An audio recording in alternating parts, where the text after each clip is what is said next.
शिक्षा विभाग में टेबल बेंच फर्नीचर खरीदी के नाम पर बड़ा खेला चल रहा है। जब हमने इसकी पड़ताल की तो नए चौंकाने वाले तथ्य सामने आ रहे हैं।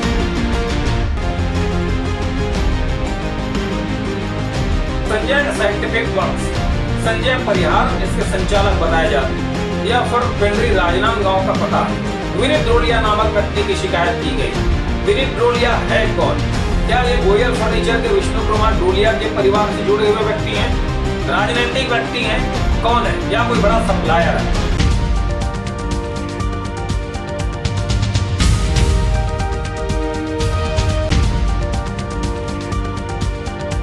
स्कूल शिक्षा विभाग में टेबल बेंच फर्नीचर खरीदी के नाम पर बड़ा खेला चल रहा है। जब हमने इसकी पड़ताल की तो नए चौंकाने वाले तथ्य सामने आ रहे हैं। जिन 5 फर्मों को स्कूल शिक्षा विभाग लोक शिक्षा संचालनालय के अधिकारियों ने क्वालिफाई बताकर काम दिया है, वह 5 फर्म पहले भी अनेक प्रकार के काम लेते रहे हैं।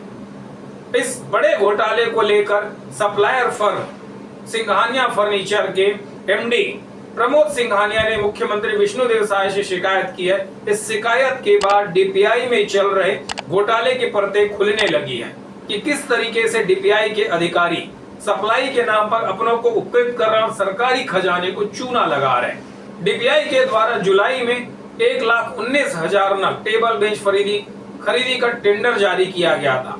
2 अगस्त टेंडर जमा करने की आखिरी तारीख थी। उस तारीख तक प्रदेश भर के चुनिंदा 18 टेंडर सप्लायर फर्मों ने आवेदन किया था, जिनके दस्तावेजों की जांच 8 तारीख को आशुतोष चावरे डीपीआई के पदस्थ उप संचालक हैं, इन्होंने जांच की और चुनिंदा 5 फर्मों को क्वालिफाइड बताकर 13 अन्य फर्मों को 2-2 मिनट के अंतराल में डिस्क्वालिफाइड कर दिया। पूरा खेल डीपीआई के अधिकारी और सप्लायर फर्मों के बीच मिली भगत को खुले तौर पे इशारा करता है और एक सिंडिकेट के तौर पे काम किया गया है। प्रमोद सिंघानिया के द्वारा जो की गई शिकायत उसमें स्पष्ट दिखता है कि सप्लायर फर्मों और डीपीआई के अधिकारियों ने सरकारी खजाने को चूना लगाने के लिए 5 अपने चुनिंदा फर्मों को काम दे दिया और लगभग सबके एक ही रेट थे। आशुतोष चावरे समेत डीपीआई के जिम्मेदार अधिकारियों ने जेम के नियम के अनुसार सीरियल वाइज टेंडर को ओपन ना कर उन चुनिंदा 5 फर्मों को ओपन किया जो अलग अलग क्रम से थे, जबकि जेम का नियम यह कहता है कि सीरियल वाइज आपको टेंडर फर्मों को ओपन करना है, पर ऐसा नहीं किया गया। उन चुनिंदा 5 फर्मों को ही ओपन किया गया और ओपन करके उनको क्वालिफाइड बता दिया गया और बाकी अन्य 13 जो फर्म है उनको डिस्क्वालिफाइड बताकर रिजेक्ट कर दिया और वो रेस से बाहर हो गए। और 19 अगस्त को उन 5 फर्मों को वर्क ऑर्डर भी जारी कर दिया है। वो 5 फर्में कौन है, उसके संचालक कौन है, उसके बारे में भी आपको बताऊंगा। गोयल फर्नीचर, इसके मालिक के बारे में जब हमने पता साझी की तो जानकारी मिला विष्णु कुमार ड्रोलिया इसके संचालक बताए जाते हैं। यह फर्म रायपुर के एमजी रोड गुरु नानक चौक की रजिस्टर्ड पता है इसका। दूसरा जो फर्म है गणपति इंटरप्राइजेस, इसके संचालक मुकेश कुमार अग्रवाल को बताया जाता है। इनका जो पता है बसंत लाल मार्ग अंबिकापुर का है। तीसरी जो फर्म है संजय साइंटिफिक वर्क्स, संजय परिहार इसके संचालक बताए जाते हैं। यह फर्म पेंड्री राजनांदगांव का पता है।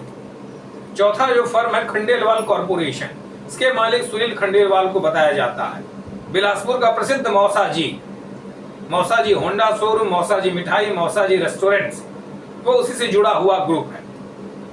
और 5वां है अल्ट्रा मॉड्यूलर इंडस्ट्रीज, प्रीति अग्रवाल और महेश अग्रवाल इसके संचालक बताए जाते हैं। कागजों में तो प्रीति अग्रवाल ही इसकी संचालक बताई जाती है। बनारस रोड, सुभाष नगर, अंबिकापुर इनका पता बताया जाता है। इन 5 चुनिंदा फर्मों को स्कूल शिक्षा विभाग के अधिकारियों ने काम दिया है और बाकी अन्य 12 जो 13 अन्य जो फर्म थे उनको डिस्क्वालिफाइड कर दिया है। सबसे बड़ा सवाल यह है कि नियमों का उल्लंघन किनके कहने पर किया गया। अब शिकायत मुख्यमंत्री विष्णुदेव साय से जब की गई है तो कार्यवाही की भी उम्मीद की जाती है। आने वाले दिनों में यह पता चलेगा इन सप्लायर फर्मों पर डीपीआई के जिम्मेदार अधिकारियों पर क्या कार्यवाही होगी। जब हमने डीपीआई के जिम्मेदार अधिकारी ऋतुराज रघुवंशी और आशुतोष चावरे से बात करने की कोशिश की तो दोनों का कोई रिप्लाई नहीं आया। दोनों कोई भी जवाब देने की स्थिति में नहीं है। जब इसमें कार्रवाई होगी वो भी हम आपको अपडेट बताएंगे। लगातार विष्णु के सुशासन में भ्रष्ट अधिकारी इस तरीके से घोटाले कर सरकार को बदनाम करने की कोशिश कर रहे हैं। विष्णु के सुशासन में जहां जीरो टॉलरेंस की बात की जाती है, वहां इस तरीके से खुले तौर पर भ्रष्टाचार किया जा रहा और जिम्मेदार अधिकारी बयान देने से, स्पष्टीकरण देने से बच रहे हैं।